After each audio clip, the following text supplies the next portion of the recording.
के बिना गुरु को पहचान नहीं सकते और साधना के बिना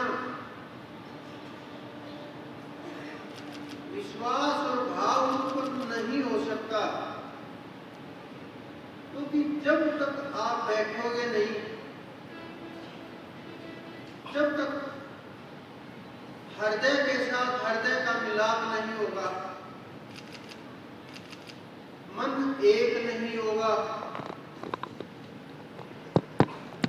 शब्द एक नहीं होगा, आप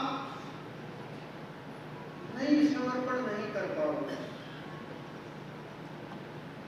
और अंदर में कुछ ना कुछ बचा करके रखने के लिए, संभाल करके रखने के लिए कुछ ना कुछ रह जाएगा।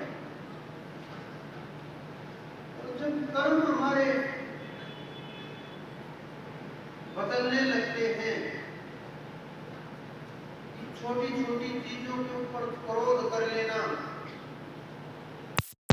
बहुत ज्यादा क्रोधित हो जाना,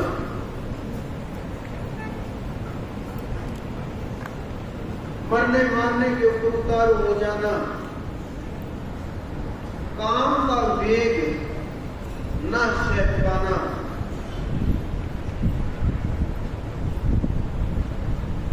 अक्षमा न कर पाना,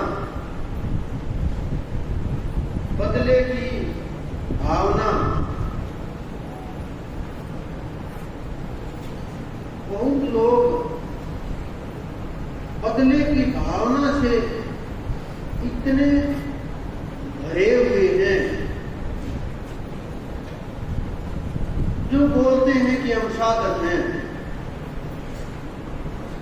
सिर के कोई तो गले तक होता है, कुछ लोग सिर के ऊपर तक भरे हुए हैं, यानी बिल्कुल जैसे टब में डुबो देते हैं,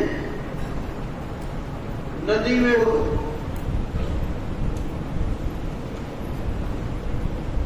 उनको निकालना बड़ा मुश्किल है।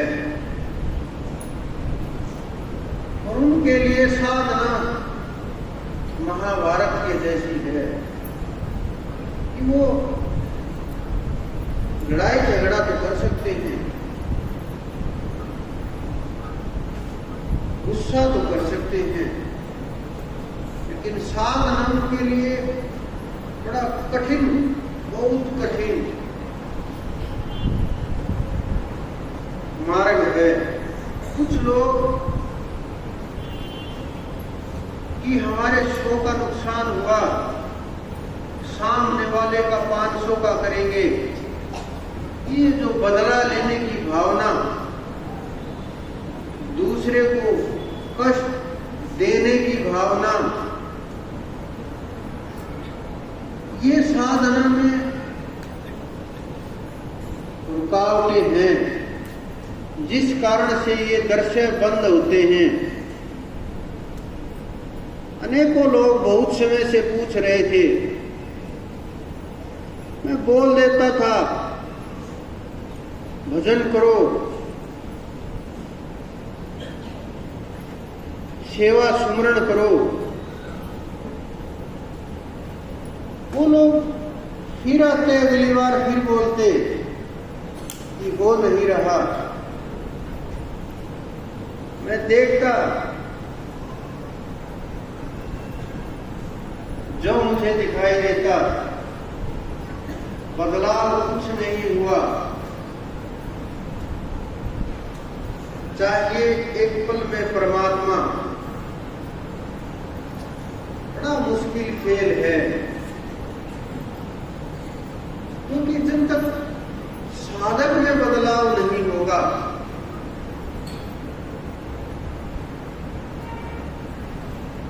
रास्ता मजबूत नहीं होगा, साधना नियमित नहीं होगी, अंदर में डर होगा,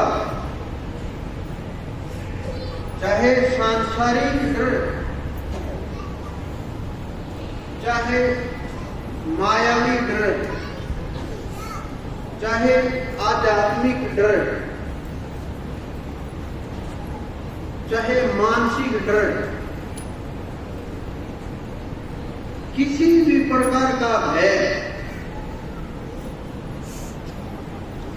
आपको आगे बढ़ने नहीं देगा।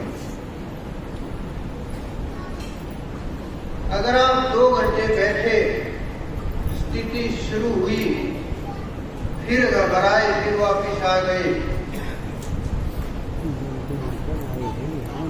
फिर साधक आगे बढ़ने से कोशिश करना बंद कर देता है। और जब कोशिश ही नहीं होगी, आगे कौन बढ़ाएगा, कौन कैसे लेकर के जाएगा, मार्ग भी क्या होगा। परमात्मा, मैं बहुत साधकों को देखता हूं, कई साधक तो इस श्रेणी के हैं कि एक दिन एक समय एक ही टाइम अगर भैंस ने दूध नहीं दिया तो परमात्मा नाम की भी कोई वस्तु नहीं है।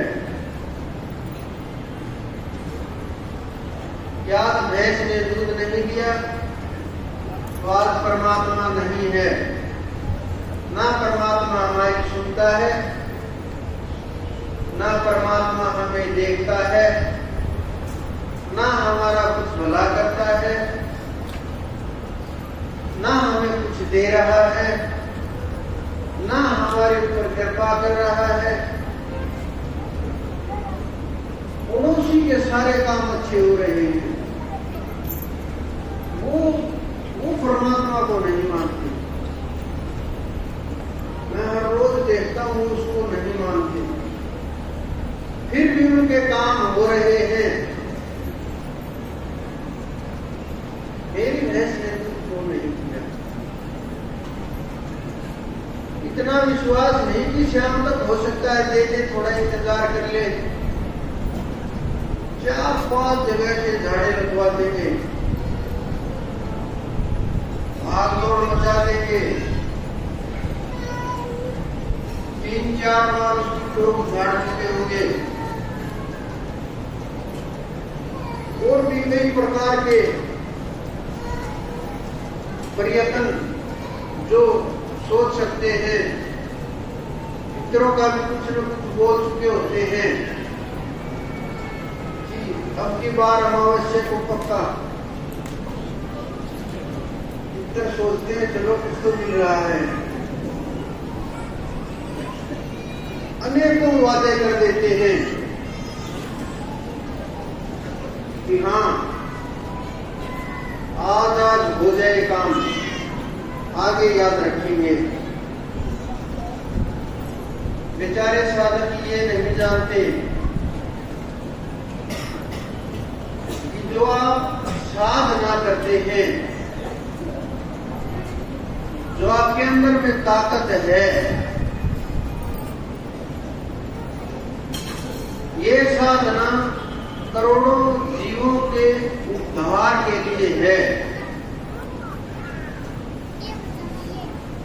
प्रकृति से हम बस लेना जानते हैं।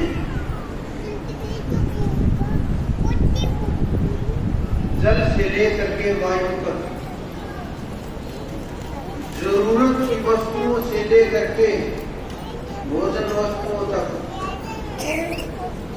सब प्रकार की चीजें प्रकृति से हम ले लेते हैं। लेकिन जब हमारा देने का नंबर आए तब हम प्रकृति को कुछ भी नहीं देते। प्रकृति तो बहुत दूर की बात है। अगर आप परिवार में रह रहे हैं, फिर साधकों से प्रकृति को कुछ देने की बात बहुत बड़ी बात, बहुत बड़ी बात। क्योंकि बचपन से शिक्षा शिक्षा प्रणाली से लेकर के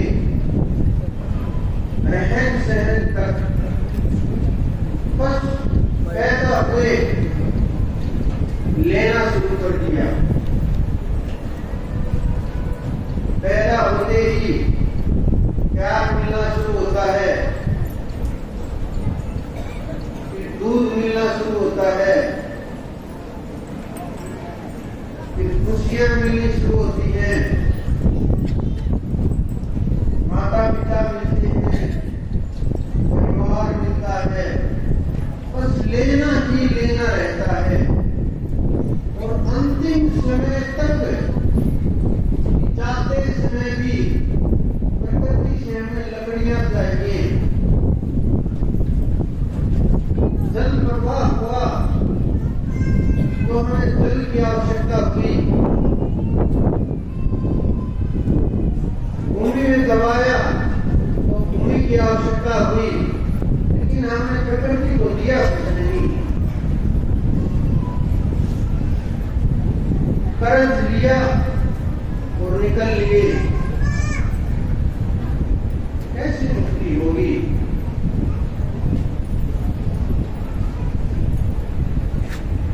ऐसी मुक्ति नहीं हो सकती, ऐसे जीवन मुक्त नहीं हो सकते। मैं बार बार बोलता हूं, इस ब्रह्मांड का कर्ज कोई नहीं उतार सकता, प्रकृति का कर्ज कोई नहीं उतार सकता, परमात्मा का कर्ज कोई नहीं उतार सकता, गुरु का कर्ज कोई नहीं उतार सकता, माता पिता का कर्ज कोई नहीं उतार सकता। लेकिन जब आप भजन स्मरण करोगे, उसके अंदर इतनी ताकत होती है,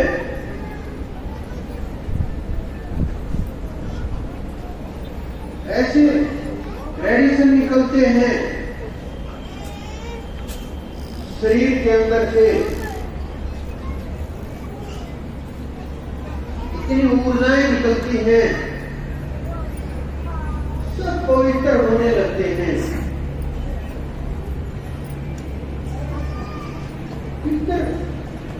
अपने आप संतुष्ट होने लगते हैं, देने लेने की आवश्यकता नहीं रहती। आप वस्त्र दोगे वो फिर मेले कुचेले हो जाएंगे, लेकिन जो भजन आप करोगे, अगर आप जीवन मुक्त हुए तो आपके ऊपर की पीढ़ियां भी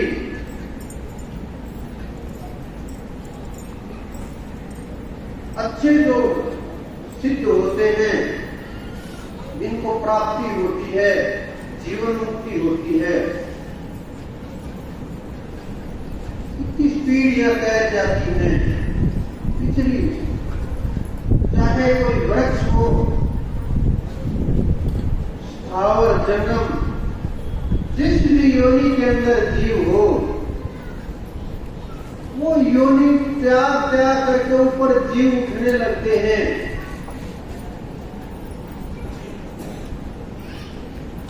और उस स्थिति में पहुंचने लगते हैं, इनका तो गुणगान करते हैं ऐसे जीवों का कि हमारे वंश में आया और हमारी मुक्ति का कारण बना। वो आपका बुरा नहीं चाहते, नहीं सोच सकते, वो तो आपके सहायक हैं, आपके मददगार हैं, आपकी साधना में सहायता करने वाले हैं। और उनको जितना आपकी साधना से लाभ होगा, इतना वस्त्रों से लाभ नहीं होगा, क्योंकि आपकी साधना की ताकत है।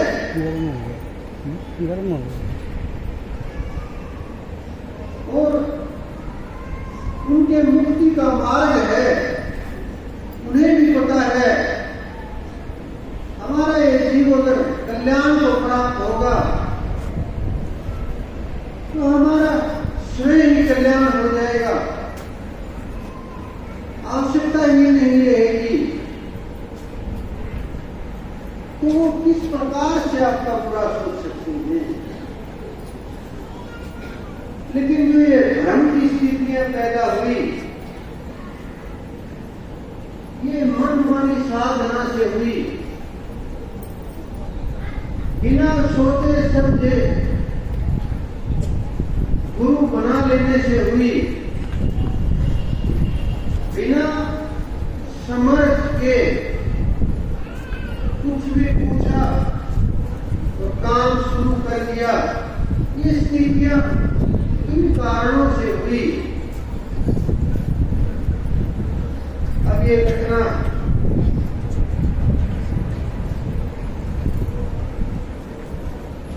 एक परिवार आया मेरे पास।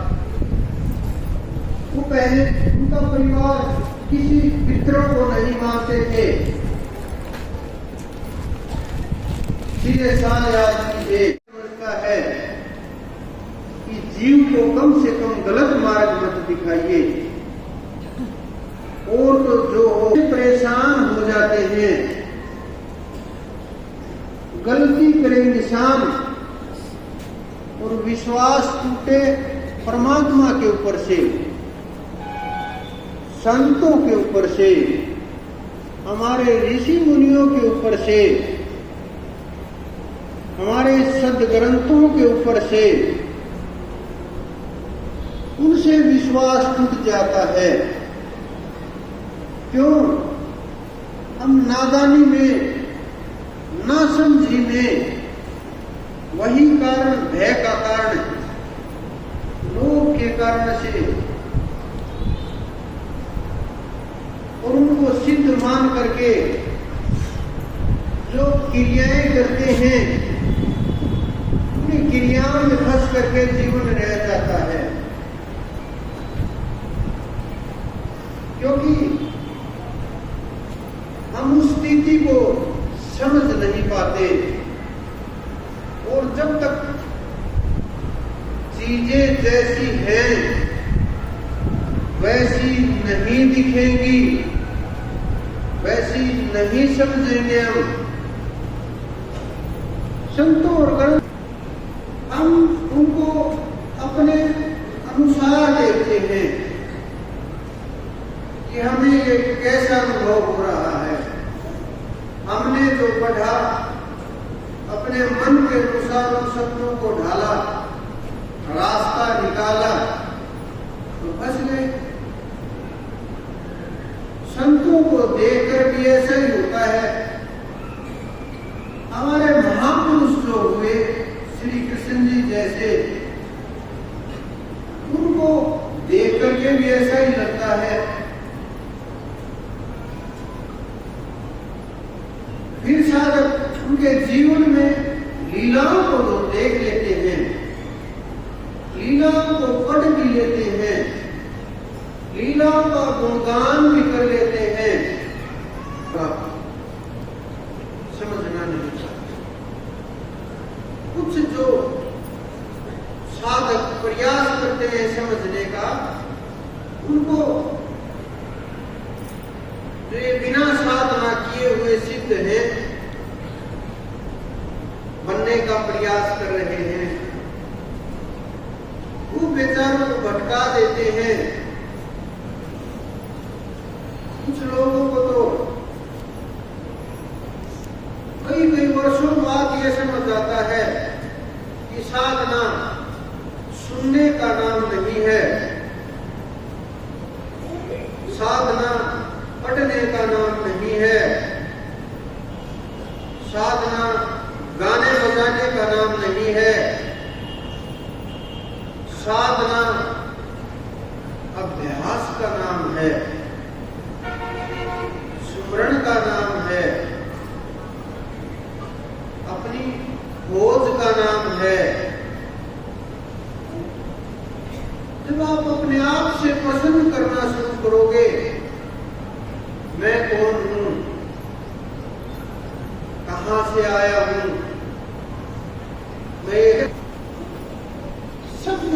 होते हुए भी हम उन चीजों को नहीं देखते। हम तो बस बाहर की वस्तुओं को देख करके जो बाहरी चीजें उनकी अच्छी लगी उनको बना लिया, वो भी हमारे लिए सुविधाएं हुई तो अगर वो हमारे लिए सुविधाजनक नहीं हुई तो हमने वो भी नहीं अपनाई। हमने उनमें भी अपने मन के अनुसार बदलाव, मन के अनुसार छूट ले ली, मन के अनुसार चीजें छोड़ दी, मन के अनुसार ग्रहण की, मन के अनुसार उनकी सेवा की, मन के अनुसार पात्र लेकर के आए। और आश्चर्य तो तब की बात है जब मूर्तियां भी अपने मन के अनुसार चाहिए, रूप भी उनका मन के अनुसार चाहिए। मैं देखता हूं मेरे पास आते हैं ऐसे लोग, मेरा ठाकुर जी तो बड़ा प्यारा है, मैं तो वृंदावन से लेकर के आई हूँ। वो जो थोड़ी देर पहले आई थी ना, उन्होंने तो यही ले लिया बाजार से। उनके वाला ठाकुर जी ज्यादा अच्छा नहीं है, उनका रंग साफ सा नहीं दिख रहा, कपड़े भी अच्छे नहीं पहना, मैं ज्यादा सेवा करती हूँ। बहुत बार समझाता हूँ, मुक्ति का मार्ग खुला है।